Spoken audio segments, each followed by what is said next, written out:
Vamos a hablar primero de la jerarquía política. ¿Ok? Miren ustedes esta ilustración de un pastel. Así es como a mí me gusta explicarlo. ¿Alguien tiene idea de estas divisiones de lo que es polity, politics y policy? ¿Alguno de ustedes sabe a qué nos estamos refiriendo con eso? Está súper sencillo de entender, pero es el fundamento por el cual vamos a poder, digamos, darle una lógica a el orden político y de los ejercicios que le van a corresponder a los diferentes componentes del Estado. Entonces, fíjense por qué tiene esta forma que le di yo de pastel, por eso le puse elaboración propia. Usualmente la tendencia siempre es a decir que el polity es la parte superior, pero no, yo lo veo de esta manera, ¿no? El polity o la polity en Estados Unidos, o bueno, en general en el mundo anglosajón, se le conoce como el nivel más amplio de una jerarquía política, ya que se refiere al sistema o forma de organización política, la cual es pues la base sobre la cual operan todos los otros aspectos de la gobernanza. Polity, el concepto de polity, abarca la constitución y la estructura fundamental del Estado. Hago esta distinción porque hay lugares donde no existe una constitución como tal. Por ejemplo, Reino Unido. Hay una serie de disposiciones, pero no hay una constitución como si es el caso de Estados Unidos o México, ¿verdad? Entonces, esto define el marco dentro del cual operan todas las actividades políticas y administrativas. Incluye entonces también la configuración de las instituciones y los procesos que se establecen en el cómo se va a ejercer la autoridad por parte del Estado, ¿vale? Entonces, esa sería la base, ¿ok? Eso sería la base del pastel. Esta gran, pues puede ser o una colección de leyes principales, o en el caso de los países federales como México, que está la Constitución, la cual se le llama la ley fundamental, ¿verdad? Entonces esa sería la base del pastel, la que va a cubrir todos los demás ejercicios y demás denominaciones que le van a dar una identidad y una operación, sobre todo, al Estado, ¿ok? Después, en el segundo nivel del pastel, va a estar la política, o lo que se va a denominar en el mundo anglosajón como politics, ¿verdad? Entonces, ahí nos estamos refiriendo a los procesos y métodos mediante los cuales se ejerce el poder político dentro de una polity, ¿ok? Esto incluye la dinámica de cómo las decisiones son tomadas, negociadas y ejecutadas, así como la interacción entre los diferentes actores políticos. Es decir, vamos entrando de lo general a lo particular. Aquí hay más detalle, ¿no? Entonces ahí, por ejemplo, vienen las reglas de los partidos, los grupos de interés, los electores, hablando en términos de democracia, pero también de cómo van a interactuar, decíamos aquí, otros actores, ¿no? En la sociedad. Las ONGs o las entidades corporativas, así como las diferentes estancias del gobierno. O sea, no, vamos a ver que no nada más hay dependencias, sino que también hay paraestatales, por ejemplo, ¿verdad? Órganos desconcentrados, etc. Aquí ya van a venir esas reglas de cómo van a interactuar entre ellos y qué le va a tocar a cada uno de ellos. Entonces, en la arena o en el nivel del politics, se entiende que hay una explicación de cómo se van a dar las acciones o las interacciones de estos actores sociales.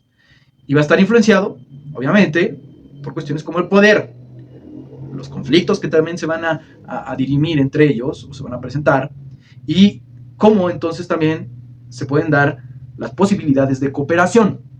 Eso es lo que va a estar al nivel de las politics. Ahorita vamos a ver más a detalle qué son las politics.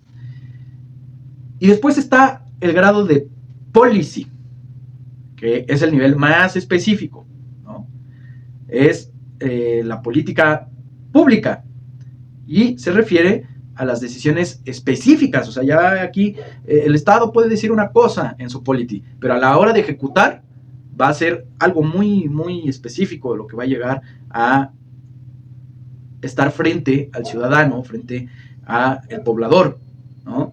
Y ahí son las respuestas que van a venir adoptadas por los gobernantes pues para resolver diferentes problemas sociales, económicos, políticos. Entonces, estas son ya las manifestaciones concretas de esas interacciones políticas, de esas, digamos, normativas, leyes, sobre todo leyes, no sé, leyes secundarias serían las politics, ya aquí van a ser lo que va a estar dentro de esa gran base que va a ser la polity, que es la constitución, las razones de ser del Estado, ¿no? Y entonces las policies es ya donde se ejecutan las cosas, donde se desarrollan, donde se implementan y evalúan las acciones concretas destinadas a cumplir objetivos muy específicos, ¿no?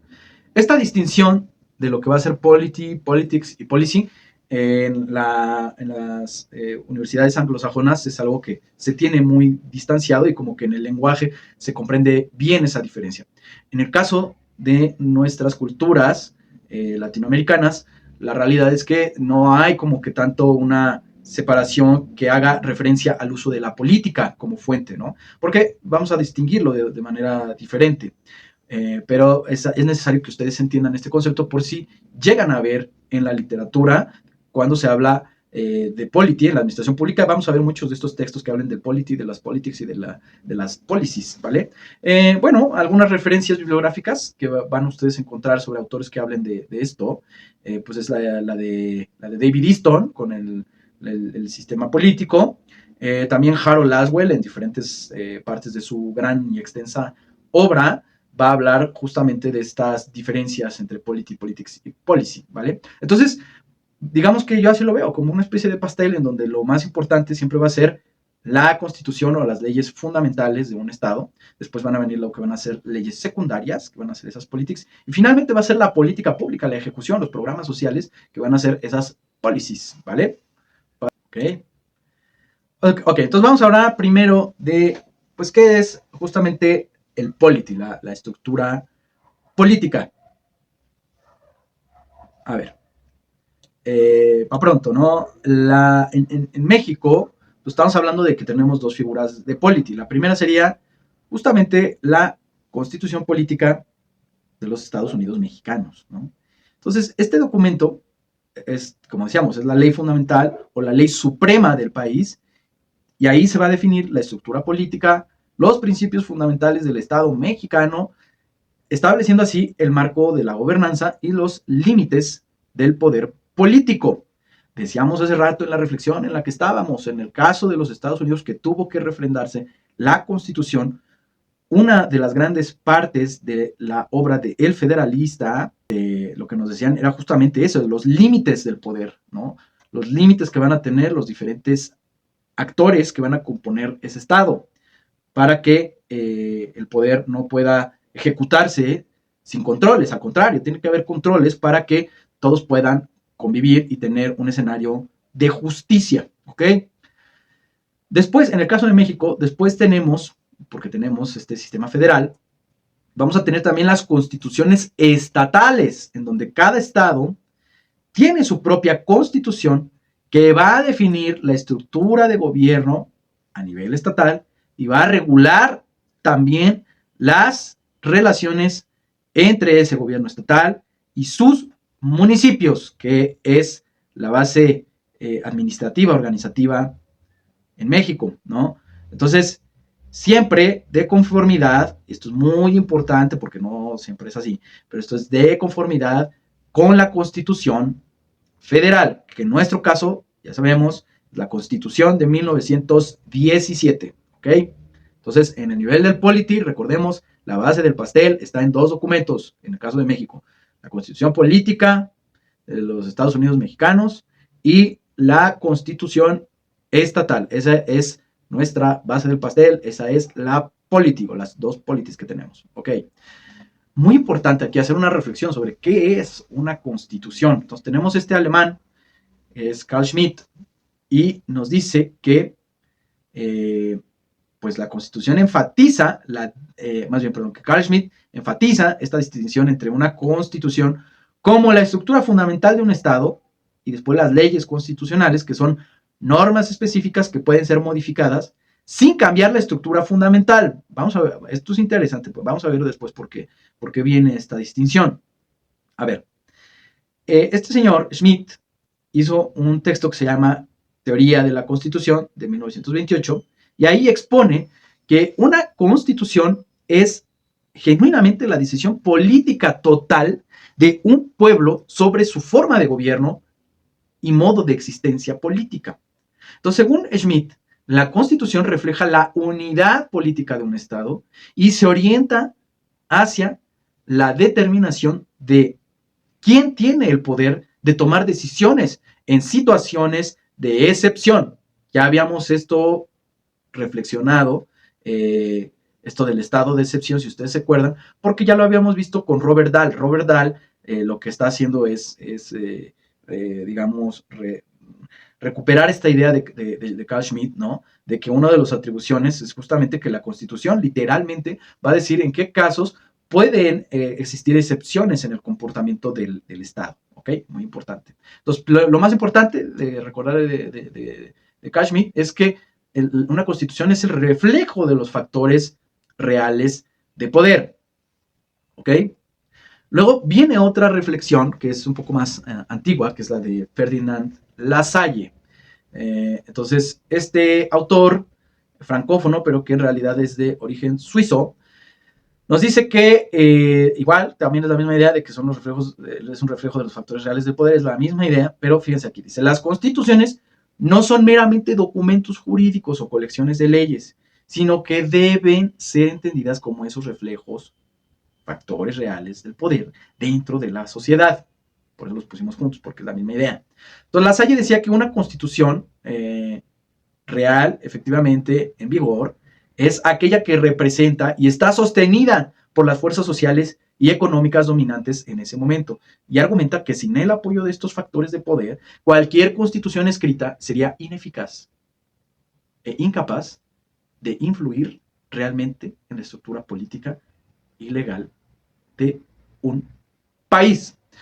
Esto aquí merece una reflexión, porque una cosa es que la Constitución está ahí escrita y otra cosa es que realmente se aplique. Y si nosotros recordamos la aportación de Samuel Huntington, que nos habla sobre la institucionalización, nos dice justamente que la institucionalización es el proceso por el cual las organizaciones o las normas adquieren valor en la sociedad. Esto es importante que lo materialicen en su imaginario, porque luego la gente tiene dudas de qué es una organización y qué es una institución. Y esto siempre le digo en todas las clases, porque luego la gente tiene esta duda. Primero es una organización, o puede ser una norma. Y si esa norma o esa organización adquiere valor en una sociedad, es decir, que la gente ve con aprecio, dice, ah, no, pues esto es algo que está funcionando, esta es una receta que sí funciona. Entonces, esa receta o esa organización, la gente la va a valorar y va a decir, hay que preservarla, ¿no? Porque da resultados, porque sí hace que nuestra convivencia sea mejor o porque sí estamos logrando determinadas metas sociales. La gente le va a dar continuidad y esa continuidad con el paso del tiempo, con esa aceptación, con que la gente la defienda en momentos de crisis, va a ser un distintivo de la propia institucionalización.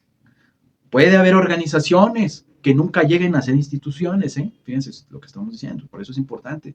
Puede ser que haya organizaciones que, pues en algún momento, la gente dice, ¿sabes qué? ¿Ya para qué asisto a esto? ¿Ya para qué le vamos a invertir a esto si no está dando los resultados?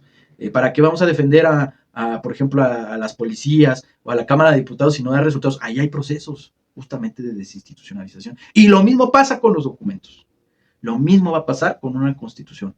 Una constitución que no está dando los resultados, una constitución que no se está aplicando en la realidad, puede sufrir momentos de desinstitucionalización donde la gente desestime la necesidad de regirse por esa norma. Y eso, compañeros, es un grave problema en un país, ¿verdad? Porque abriría las puertas de ese debate que tuvimos anteriormente, en el cual decíamos que pues, puede haber momentos donde algunos estados digan, ¿sabes qué? No, ya no está funcionando esa norma, ya no está funcionando esa organización que está dentro del área de la política, ¿no? De la federación, y ahí sí nos meten problemas, ¿no? Entonces, Por eso es importante considerar lo que nos dice aquí Lasalle, ¿no? De que una constitución, pues es o sea, real, efectivamente, pues es aquella que se está llevando a cabo, ¿no? Que está en vigor y que sí representa a las fuerzas sociales que están ahí comprendiendo ese Estado. El día en que una constitución ya no toma en cuenta a las minorías o ya no toma en cuenta a ciertos sectores sociales, pues ya no es una constitución que todo el mundo realmente vaya a defender. Va a haber gente que la va a aplicar o va a haber gente que la va a aplicar a su modo y los demás no la van a aplicar. Y ahí estamos en problemas serios de desinstitucionalización. Entonces, cuidado con esto. Entonces, más que una norma aspiracional, Lasalle critica, ¿no?, que las constituciones son solo formales o escritas sin tener en cuenta la realidad muchas veces del poder y la influencia que tiene también la sociedad. Él sugiere que una constitución efectiva debe incorporar y reflejar las relaciones de poder y funcionar dentro de esas realidades, en lugar de existir simplemente como un ideal o una norma aspiracional, que esto es lo que decíamos del Estado, ¿no? Que muchas de las sociedades no comprenden bien su rol en el Estado. El Estado muchas veces lo van a ver como un sujeto ideal, como una cuestión a futuro, como un proyecto que puede llegar a suceder. Y cuando a la gente le preguntas, hemos hecho ese debate, cuando a la gente le preguntas, oye, ¿tú qué rol juegas en el Estado? Mucha gente va a confundir, va a decir, no, pues el Estado es el gobierno y el que se haga bolas.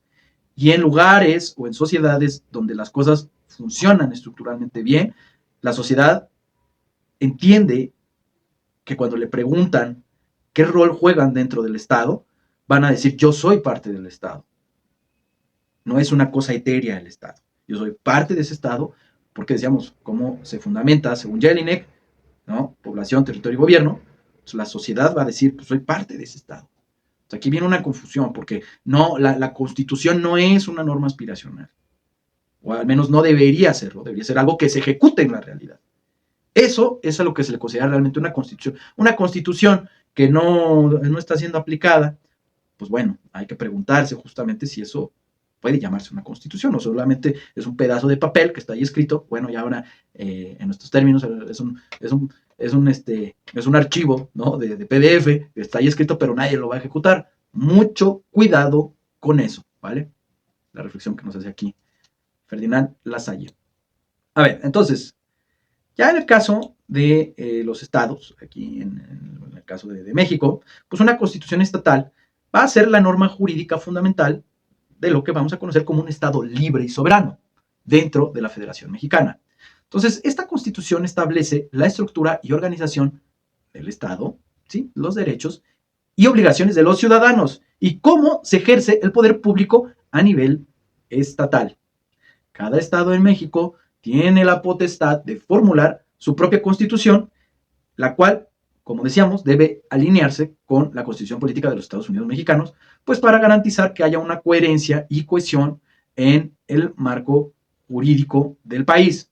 Ojo aquí, porque la coherencia es también una de las variables de Huntington para determinar que haya un proceso de institucionalización, además de la autonomía también. Y justamente aquí, la autonomía para crear y modificar sus constituciones permite a los estados mexicanos ajustar su gobierno y leyes a las necesidades y contextos locales específicos, pues en teoría siempre respetando los principios establecidos por esa gran Constitución Federal, que es la base del pastel, que sería el polity, ¿no?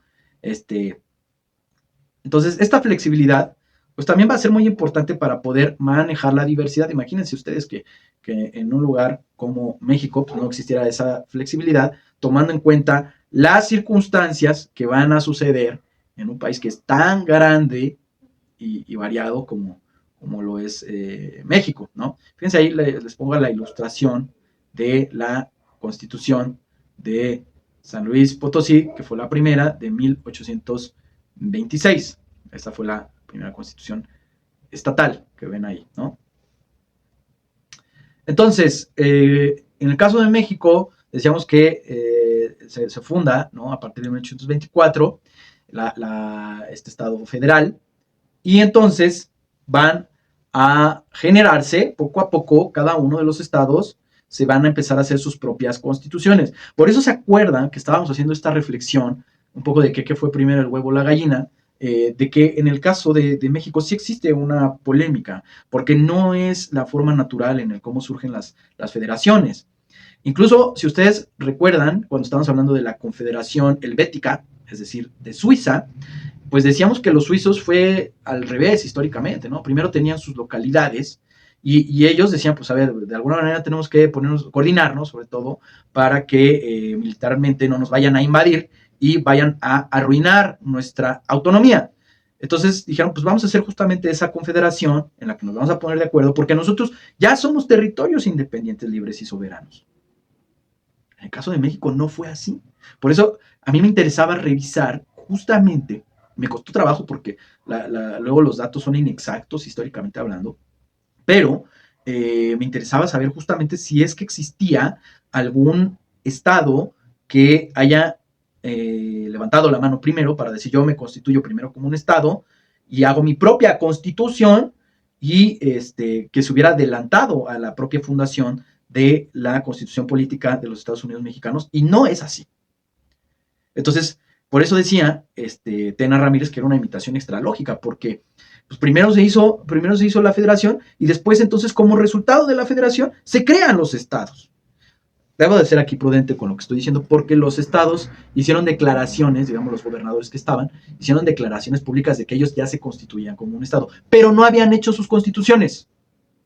Esto es importante porque si no nos vamos a ir con la finta o con la idea de que no eran primero estados. Bueno, lo que pasa es que había declaraciones de que querían ser estados independientes, libres y soberanos, más bien, esa es la palabra correcta, autónomos, libres, soberanos, esa es la palabra que hay que subrayar, soberanos. Pero ya en la ejecución, cuando se formaliza, pues es cuando generan su constitución, y su constitución siempre va a ir después de lo que fue la aparición de esta primera constitución federal. Entonces, uno de los primeros estados que genera ahí su constitución va a ser Jalisco. Entonces, ahora nos queda claro, incluso se escribía con X, si se fijan, era Xalisco, ¿no? Uno de los primeros estados va a ser esto de, de Jalisco, que era la antigua Nueva Galicia, ¿no? Entonces, por eso, culturalmente en México se considera que Jalisco es uno de los que se les llama la cuna de la mexicanidad. Uno de los primeros estados que constituyó entonces la federación fue Jalisco, y tuvo además esta primera constitución política que se hizo en noviembre de 1824. Después ya vinieron otros casos como fue Oaxaca, después Durango, el estado de Michoacán, pero ya estos, también Tabasco, Tamaulipas, Nuevo León, ya los hicieron en 1825, es decir, un año después de la constitución política de los Estados Unidos mexicanos. Y ya ven que le decíamos el caso de Yucatán, también importante mencionarlo, porque el siguiente año, después de que se funda la federación, luego Yucatán dijo, a ver, aquí entrego mi tarea rápido también, ya está mi constitución, porque pues yo quiero que se me reconozca ese sentimiento de cierta autonomía. Entonces decíamos que también una de las condiciones que tenían varios de estos estados, justamente es que tenía que adoptarse una forma federal si es que querían constituir un país, una nación posteriormente hablando, ¿no? Otros estados que también fundaron en 1825 su propia constitución fue Veracruz, Zacatecas, Querétaro, Chihuahua, Sonora y Sinaloa. Acuérdense que estos eran el estado de Occidente, que eran uno solo en aquel momento, Sonora y Sinaloa. Se llamaba el estado de Occidente, ¿verdad? Y luego Puebla también, en 1825. Y después ya, fíjense, 2 años después, entró Guanajuato, que hizo su propia constitución. San Luis Potosí también es de 1826 la constitución, es decir, San Luis no fue de las primeras. Curioso, decíamos que el nombre de San Luis, ¿no? Porque San Luis era este rey francés, pero también Potosí. ¿Alguien sabe por qué se llama Potosí, por cierto? Por las minas en Bolivia, que era de la región del Potosí, ¿no? Porque se suponía que por las minas iban a hacerle como la competencia al Potosí boliviano, pero bueno, eso, la verdad es que las minas de allá eran más importantes. Aún así, pues ese era el legado histórico de por qué se llamó San Luis Potosí. En fin, después también, después de San Luis, siguió la constitución de Chiapas, y fíjense, ya después de 3 años, ¿no? La de la capital del Estado Libre y Soberano de México se hizo en 1827. Después se hizo la Constitución del Estado Libre de Coahuila y Texas. Todavía estaba junto, ¿no? En 1827, Coahuila y Texas en un solo estado. Entonces, en los Estados Unidos decíamos que la Constitución, pues lleva esto, ¿no? Lleva dos siglos, un poco más, 275 años. Y bueno, en general tiene 7 artículos principales. Esos 7 artículos principales, digamos que son como en el caso de la Constitución mexicana, son como los títulos, ¿no? Que tienen contenidos amplios, por eso son tan poquitos, son 7 artículos principales. Y el número de reformas que tiene hasta el 2024 son 27 reformas ratificadas. O sea, 27 reformas para una Constitución que lleva 235 años de vigencia. Entonces, les pregunto, les vuelvo a preguntar, ¿vale la pena reformar la base política de un Estado tantas veces? Luego vean México. Ahorita vamos a reflexionar, ¿no? Vamos a tener espacio para esa reflexión un poquito más adelante. En el caso de México, llevamos con esta Constitución vigente, la de 1917, pues 108 años. Este 2025 se va a cumplir el 109 aniversario de la Constitución del 17 y tiene 136 artículos. Pero nuestra Constitución ya lleva más de 700 reformas. Y le puse más porque la cuestión aquí en México es que cada rato hay nuevas reformas. Entonces, para que este material esté más o menos actualizado, ¿verdad? Si lo subimos en algún momento, imagínense a las redes sociales, pues ya no sabemos en qué reforma vamos, ¿no? Tenemos más de 700 reformas, ¿no? Y luego viene el caso de España. Lleva 44 años de vigencia la Constitución española, después del régimen franquista, de 1978 a la fecha, y tiene 169 artículos. Lleva 2 reformas, en 1992 y en el 2011. Lleva 2 reformas. Y uno se pregunta entonces, ¿qué hacen los diputados de otras, los congresistas, digamos, el poder legislativo? ¿Qué hace el Parlamento en el caso de España? ¿Qué hace los parlamentarios, no? Están ahí cobrando sin hacer nada. Esa es la pregunta. Porque la realidad es que no, la realidad es que casi todo se va a reforma de leyes secundarias o otras instancias, ¿no? Otro tipo de actividades. Pero en México parece ser que los legisladores cuando ya tienen como las ganas de que les pongan su estrellita en la frente, ¿no? Entonces, pues fíjense, llevamos 700 reformas y creo, salvo que ustedes opinen a otra cosa, que México pues todavía le falta un tramo para estar al nivel de calidad de vida que España, ¿no? Y de Estados Unidos, pues lo sabemos, si no, no tendríamos esos índices de gente que emigra justamente a los Estados Unidos, pues porque allá encuentran oportunidades diferentes, o si no es que encuentren mejores oportunidades, al menos saben que el sistema de justicia seguramente va a ser diferente a las realidades que están pasando. Entonces, quédense con esta reflexión. Y bueno, entonces, ya habíamos hablado justamente de la polity, que es esta base del pastel, ¿no? Que es la Constitución, las constituciones. En el caso de México tenemos la Constitución Federal y la Constitución de los estados. Pero después, en el segundo piso del pastel, tenemos a las politics, ¿no? Entonces, las politics, ¿qué son? Son estos procesos y métodos que tiene la política para dirimirse, para expresarse, para conducirse, ¿no? Entonces, la segunda base del pastel va a ser esto. Por un lado, vamos a tener la ley orgánica de la administración pública. Entonces, ya en el caso de México sabemos que a nivel federal y estatal, estas leyes definen la organización y funcionamiento del Ejecutivo, del Poder Ejecutivo, especificando las dependencias de la administración pública y sus responsabilidades. A nivel estatal, además van a regular cómo se estructura ese gobierno a nivel estado y cómo opera ya en términos prácticos, lo cual pues es esencial para la implementación de políticas. Luego están también al nivel de la ley orgánica de la administración pública los procesos legislativos y gubernamentales, que son estos procesos a través de los cuales se crean, modifican y aplican las leyes, además de las regulaciones estatales. Esto incluye la dinámica entre diferentes poderes estatales y la interacción con actores políticos, como serían los partidos, también los grupos de interés y la ciudadanía. O sea, son las reglas, ¿no?, con las que se va a jugar la política. Fíjense, aquí les voy a poner otros ejemplos que no solamente vendría siendo la ley orgánica de la administración pública,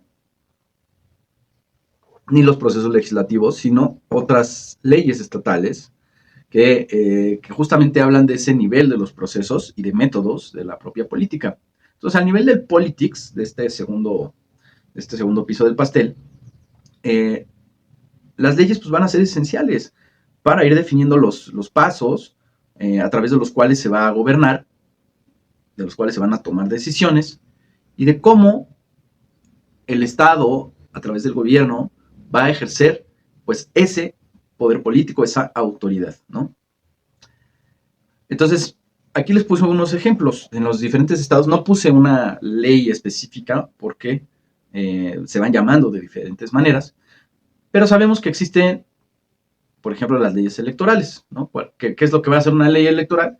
Pues va a regular el proceso de las elecciones en cada uno de los estados y va a definir cómo se eligen los representantes, la organización, el funcionamiento de los partidos políticos, además de la conducción de lo que va a ser en general la instalación de las casillas y toda la parte logística que va a decir dónde se van a hacer, cuáles son los distritos, ¿no?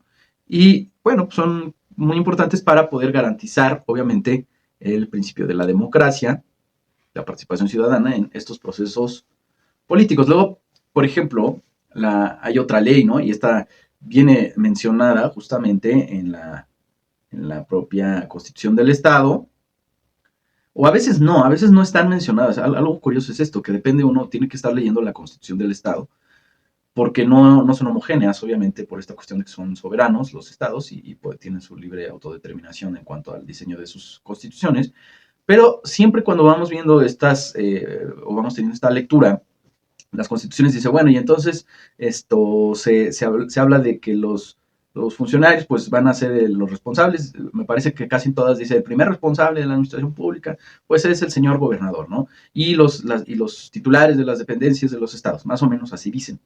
Y se van a regir a través de la normativa específica. Entonces, cuando dice la normativa específica o cuando dice la ley secundaria, o definitivamente puede poner a través de la ley de responsabilidades administrativas, ¿no?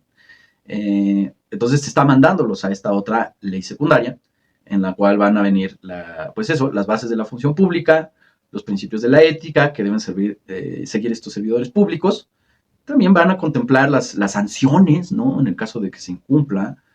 Y pues son obviamente muy importantes para la transparencia y lo que en inglés se le conoce como el accountability, que es la rendición de cuentas, ¿no? Luego va a venir también en los estados, a través de algo que se empezó a hacer a inicios del nuevo milenio, que fue toda esta tendencia por la transparencia y el acceso a la información pública, ¿no? Entonces recordemos que incluso se generó a nivel nacional una ley de transparencia que después se fue complementando con los datos privados, los derechos, la creación de los derechos ARCO, y pues obviamente el acceso a la información. Entonces los estados tuvieron que ir adecuando también su legislación, ¿no? Pues porque ya decíamos, teníamos al nivel me parece que es el artículo 6, ¿no?, donde se habla justamente de la transparencia, y ahí fue donde decía que se iba a crear el INAI. Entonces ya vieron, se hizo otra nueva reforma a nivel polity. O sea, esta es la discusión que tenemos, ¿no? No sabemos si a nivel polity, es decir, a nivel constitucional, se tengan que estar haciendo cada rato reformas para decir exactamente lo que se va a hacer. Esta es la cuestión, ¿no? Pero bueno, entonces se crea esta ley secundaria en los estados para que justamente le den viabilidad a ese mandato constitucional, si ustedes lo quieren ver así, y se crea entonces una ley de transparencia y acceso a la información a nivel estado. Y esta ley pues va a servir para regular derechos de los ciudadanos, acceder a la información del gobierno estatal, promover la transparencia dentro de la gestión pública. Pues es importante esta ley para la supervisión ciudadana hacia el gobierno y fortalecer la participación pública en la política. Entonces, hay algo interesante que hay que entender de estas leyes, es que varias de estas también están sujetas a la lógica del polity, a la lógica de la representación, digamos, superior, o en este caso, como ponemos la escena del pastel, pues más bien la lógica de la base de lo que estamos tratando en la idea del Estado. Entonces, el Estado, acuérdense que también una de digamos, las categorías más importantes van a ser los tratados internacionales, prácticamente a nivel constitucional, ¿no? Entonces, en el caso del TEMEC y en el caso del artículo 108 del convenio con la Unión Europea, pues nos están indicando que el órgano de transparencia, de acceso a la información y protección de datos, pues debe ser un órgano independiente, así lo dicen textualmente, ¿no? Entonces, por eso es que la idea inicial, la cual a mí me parece personalmente que era la correcta, es que fueran órganos autónomos. Entonces, ya en el caso del gobierno federal, como se han dado cuenta, pues ya no van a existir esos órganos autónomos. De hecho, pues van a formar parte en cierto grado de no estoy seguro si de la Secretaría de Gobernación o de la Función Pública, pero el caso es que pues vamos a entrar en incumplimiento de estas regulaciones internacionales. O sea, habrá que ver, ¿no? Porque, claro, es una interpretación jurídica de decir, bueno, yo estoy haciendo un órgano que es independiente, pero bueno, no es autónomo, ¿no? Entonces, habrá que ver ahí si consideran justamente que se viola el TMEC y el artículo 108 de la Unión Europea, protección de datos.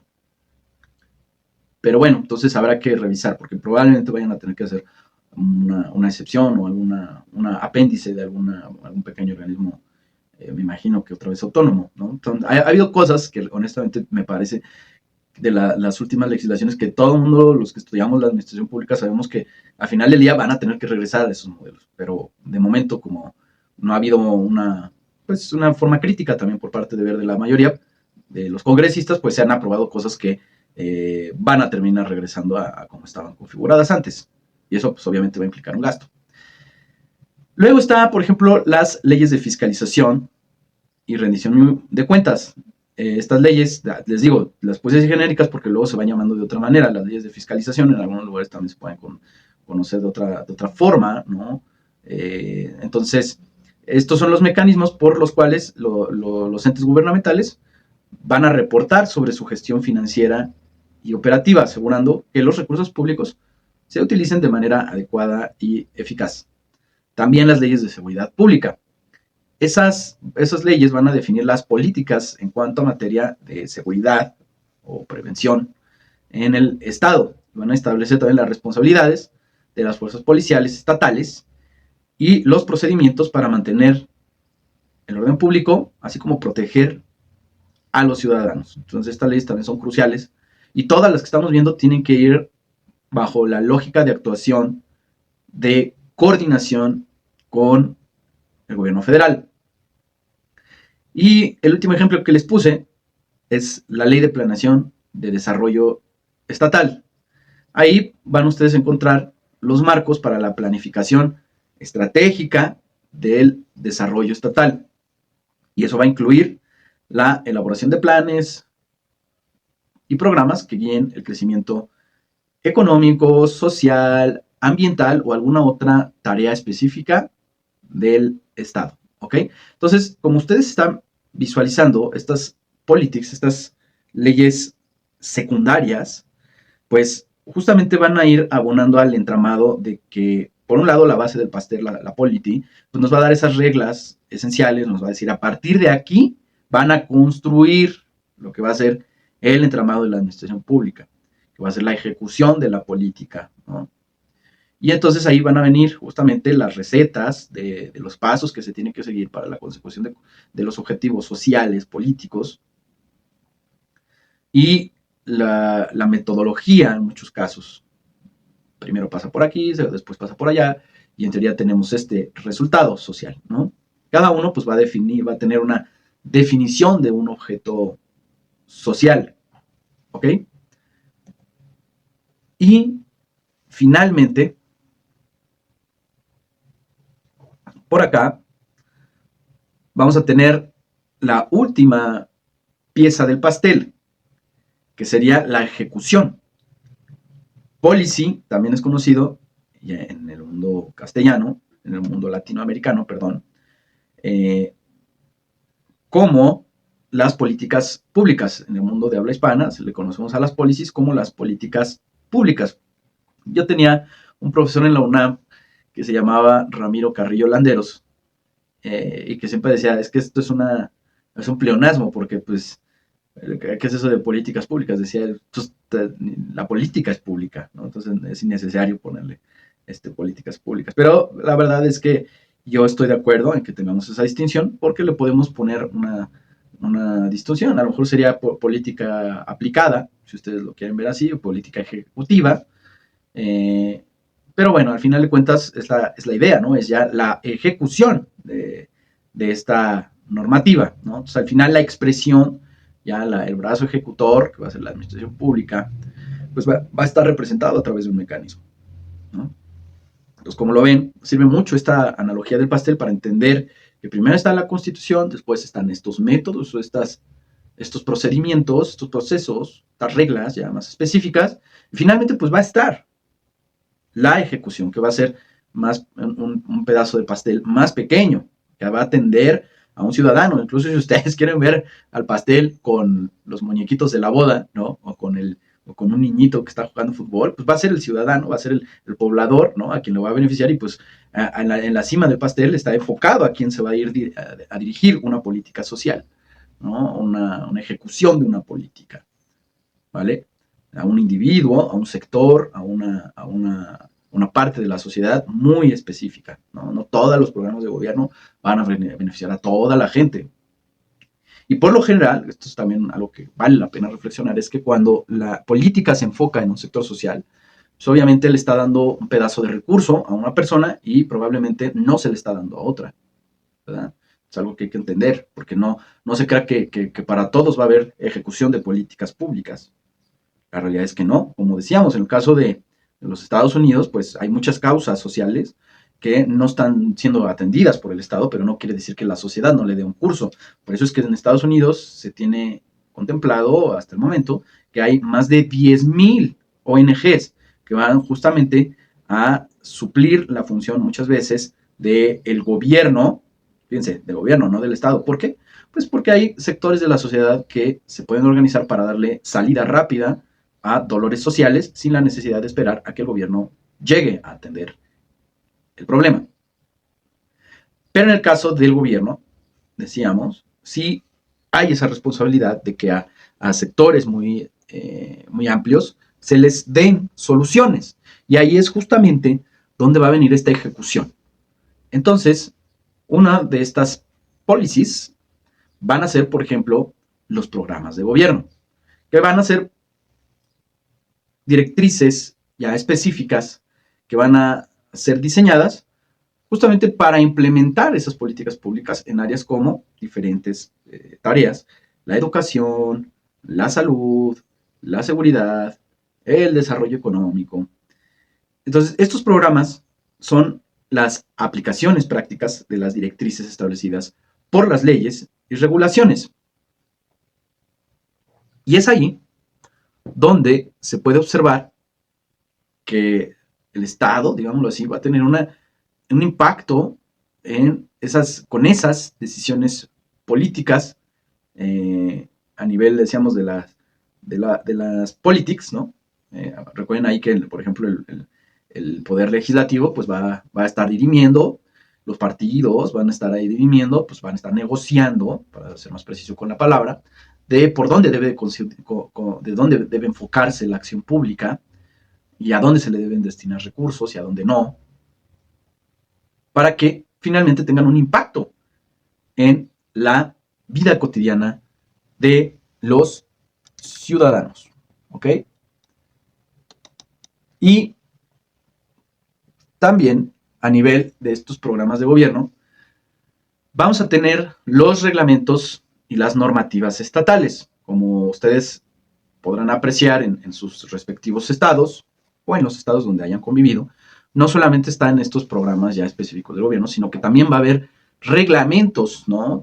A nivel terciario, ¿no? Y va a haber normativas muy específicas que justamente van a detallar la aplicación específica de las leyes estatales y van a proporcionar guías administrativas para ir gestionando diversas políticas y servicios públicos, pues en general en el Estado, pero también en la aplicación directa de los municipios, que es donde la gente vive, ¿no? Y ahí es donde vamos a ver pues, que se van generando este tipo de, de, de mecanismos de ejecución ya, ¿no? En el caso de los municipios, esto ya lo van a ver posteriormente, cuando hablen cuando vean los municipios, pero pues ahí está la creación también de bandos, ha habido siempre mucha polémica, si a nivel municipal también hay una, digamos, tarea legislativa, siempre se ha comentado que no, algunos comentan que sí, a través del ayuntamiento, ¿no? En el caso de la Ciudad de México también hay concejales con C, pero pues sí, también se generan sus propias, digamos, sus propias reglas muchas veces. Y pues justamente es eso, ¿no? Porque a nivel del politics, de la discusión de la política, se van generando estas fórmulas para que se dé atención a las diferentes problemáticas o necesidades de la sociedad. Y bueno, aquí les puse también otros ejemplitos. Por ejemplo, ya a nivel del policy, decíamos que son programas, reglamentos, normativos que van a afectar y definitivamente van a terminar moldeando la calidad de vida de los ciudadanos en los estados mexicanos, en este caso, ¿no? Y ahí es donde se demuestra si se tiene justamente la capacidad, si el sistema tiene la capacidad de traducir esas demandas en políticas o en acciones específicas que tengan ese impacto en la sociedad. Y aquí vale la pena considerar justamente el, el verificar si la acción de las politics, si la calidad de las politics, leyes, decíamos, de las leyes secundarias, de la negociación política, si la calidad incluso de los propios políticos, pues es buena, porque si nuestros políticos son malos, las negociaciones son malas, la canalización de las causas son malas, pues entonces también el resultado de los programas, la implementación de los reglamentos y las normativas muy probablemente también sean malas. Por eso es importante que a nivel politics, ¿no? Pues tengamos funcionarios adecuados. Esto es algo que debemos de verdad considerar. Y a mí me da mucho gusto que ustedes estén tomando justamente esta clase porque están interesados en generar cosas mejores. Pero hay una gran parte de los funcionarios públicos que no entiende esta diferenciación, ¿no? Entonces mezclan una cosa con otra, no entienden el sentido de para qué está, por ejemplo, la ley orgánica o las leyes que estuvimos ahorita revisando, y entonces confunden justamente programas, reglamentos, normativas con la intención que tiene justamente esa diferenciación. Entonces muchas veces el legislador no está consciente de esto. El legislador muchas veces va a generar los mecanismos, ¿no? de la creación o modificación incluso de las propias constituciones, sin considerar que van a tener una repercusión. Y muchas veces la repercusión está en cosas que no se pueden cumplir inmediatamente o que no tienen un cálculo real de programación financiera. Fíjense que a mí me gusta comentar que en Irlanda los legisladores no pueden generar programas sociales así como así. Tienen que revisar primero la viabilidad económica. O sea, no pueden decretarlo nada más de, bueno, pues ahora vamos a regalar dinero para esto, ¿no? No, o sea, no pueden hacer ese tipo de cosas si no están diciendo o si no están presentando previamente un proyecto que diga, pues de aquí vamos a sacar el recurso y esta va a ser la manera de que sea sustentable, lo cual me parece algo muy prudente porque no están comprometiendo a las generaciones que quizá todavía no hayan nacido. ¿No? Parece una cosa obvia, pero pues es una cuestión de responsabilidad, no solamente política, sino una cuestión de responsabilidad social. No embaucar, digamos, a gente que probablemente todavía ni siquiera nace con deudas, ¿no? Entonces, en el caso de las naciones latinoamericanas, pues muchas veces vemos que estos diseños institucionales pues están basadas lamentablemente en buenos deseos, no en cálculos financieros, no en cálculos de sustentabilidad, incluso no solo financiera, sino medioambiental muchas veces, ¿no? O de contextos sociales, políticos, incluso internacionales. Y bueno, aquí los ejemplos que les doy para que vean que están a este nivel del policy son diferentes programas, reglamentos y normativas que van a estar en esa última fase del pastel, en la parte ya de la ejecución. El pastel, en teoría, se debe partir de arriba para abajo, ¿no? Es lo que le va a tocar, la pieza que le va a tocar a la persona. No vas a quitarle la parte de la base, porque esta es la analogía que quiero que tengan en la cabeza. No le vas a estar tasajeando a la base porque se puede caer lo de arriba. Cuando llega la fiesta y empiezan a repartir el pastel, pues lo que se debe hacer es empezar a cortar justamente desde arriba, ¿no? Para que le empieces a dar pedacitos a la gente. No le vas a cortar la base, no vas a modificar la base, porque si no el pastel puede tener problemas y en algún momento, imagínense, se desbarata porque le estás cortando la base, ¿vale? Para que tengan esto en mente, porque esto es de lo que vamos a discutir. Entonces, entre estos programas, fíjense, está uno muy importante que es el de desarrollo social. Ahí, pues, obviamente, están temas como la reducción de la pobreza, la educación, la salud, el acceso a servicios básicos, y van a incluir programas de apoyo alimentario, de becas escolares, programas de vivienda asequible. Ahí van a estar incluidos estos, digamos, estos servicios a la comunidad, ¿no? Luego está también los programas de desarrollo económico que generan los estados. Ahí van a estar las iniciativas que sirven para fomentar la inversión, apoyar a las pequeñas y medianas empresas, promover el empleo a través de la capacitación laboral y otros subsidios para la creación de empleos, es decir, para que las empresas puedan desarrollarse en un territorio. Muchas comunidades tienen diferentes vocaciones, ¿no? Por ejemplo, hay clústeres industriales, pero también hay clústeres turísticos. Hay otro tipo de ciudades que son literalmente ciudades dormitorio, donde la gente pues vive allí, pero en realidad trabaja en otro lado. Entonces, las ciudades, los municipios tienen diferentes vocaciones, ¿no? Entonces, los programas de desarrollo económico deben considerar eso.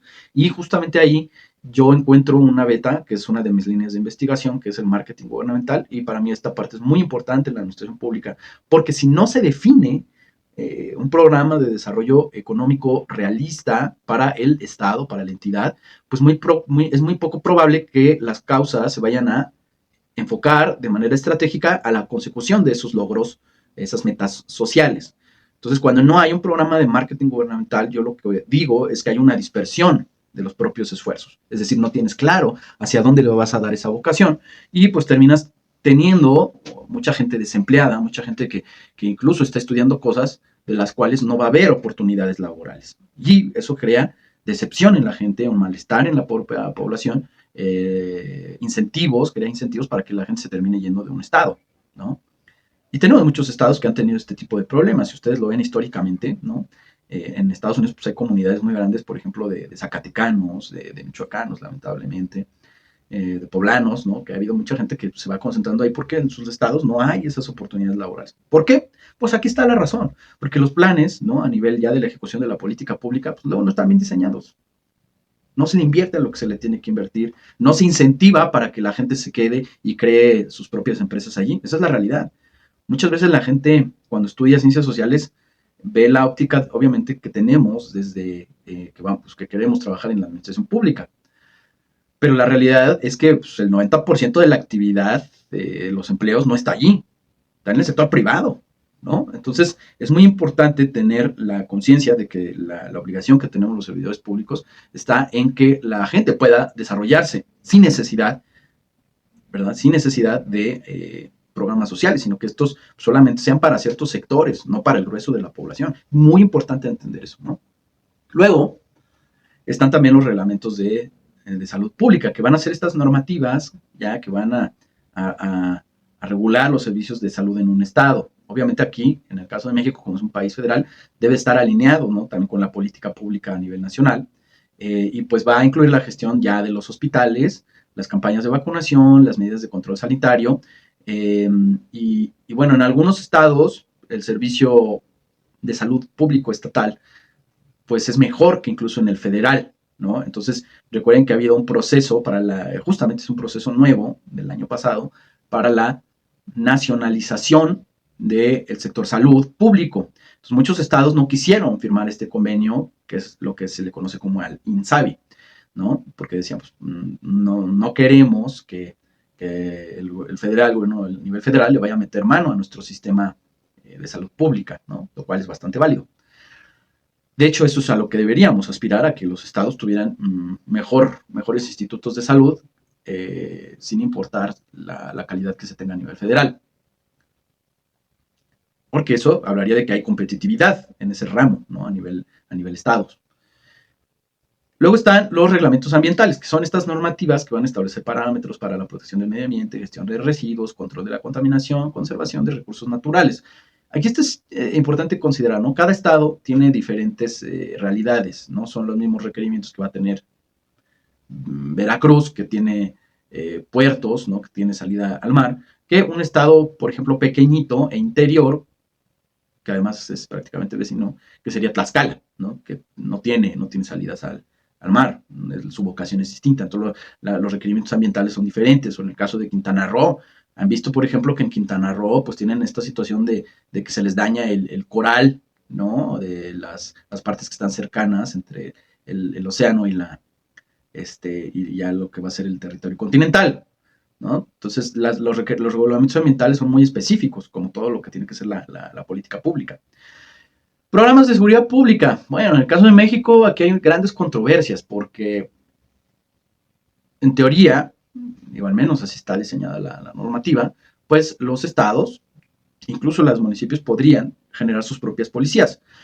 Pero también ha habido cambios en los últimos sexenios, en los cuales pues se les ha ido recortando recursos para la ejecución de las políticas justamente de la seguridad pública a nivel estados subnacionales, pues porque la lógica del gobierno federal es que se le invierta más bien a la Guardia Nacional. Y entonces pues muchos estados, honestamente, es una gran crítica para muchos estados, pues han dicho, está bien, yo me lavo las manos, yo no voy a ser el responsable. Que la gente entienda que yo no estoy teniendo mis propias fuerzas de seguridad pública, sobre todo los municipios, ¿no? Y dicen, no, pues entonces que lo resuelva el gobierno federal. Claro, pero llega luego la gente y que no son personas de ahí, no entienden la problemática y pues entonces termina siendo un desastre el asunto de la seguridad pública, esa es la realidad, ¿no? Hay estados donde funciona bien, ¿no? La verdad es que hay estados donde la gente tiene una percepción mejor de lo que va a ser la policía estatal. Yo recuerdo el caso de, por ejemplo, de Querétaro. La gente, no digamos que estás súper feliz, pero le tiene cierto respeto, ¿no? a la policía estatal. ¿Por qué? Pues porque quiere decir que en estos programas de seguridad pública pues han tenido estrategias, han tenido un buen diseño para ir generando elementos con mayores capacidades, políticas de prevención del delito, que es muy importante, esto que, por ejemplo, los programas de la policía comunitaria y los sistemas de respuesta a emergencias, ¿no? Entonces, todo eso van a ser políticas públicas. Por ejemplo, recuerdo que en alguna vez colaboré con la Secretaría de...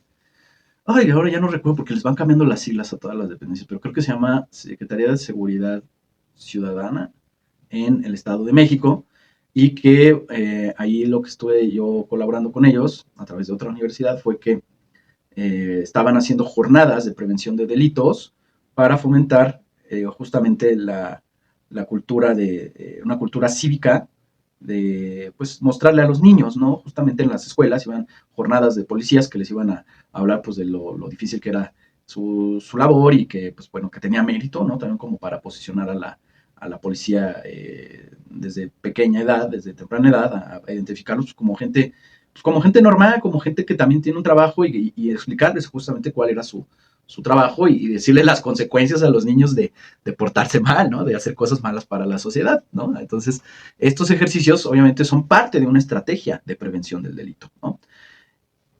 Muy interesante. Después también tenemos, por ejemplo, los reglamentos de transporte y movilidad, que van a ser estas normativas que van a regular los sistemas de transporte público, la infraestructura vial, las políticas de movilidad urbana para facilitar el tránsito y mejorar la seguridad vial. Bueno, pues por ejemplo, del transporte y movilidad, en el caso de la Ciudad de México, pues se ve que no han podido generar un diseño eficiente.